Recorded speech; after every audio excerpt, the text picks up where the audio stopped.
देवी सर्वभूतेषु विष्णुमायेति शब्दिता नमस्तस्यै नमस्तस्यै नमस्तस्यै नमो नमः।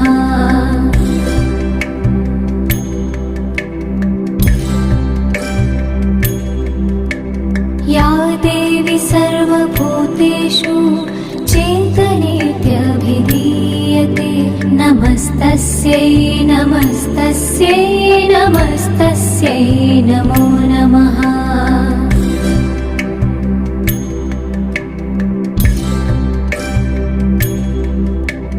या देवी सर्वभूतेषु बुद्धिरूपेण संस्थिता नमस्तस्यै नमस्तस्यै नमस्तस्यै नमो नमः।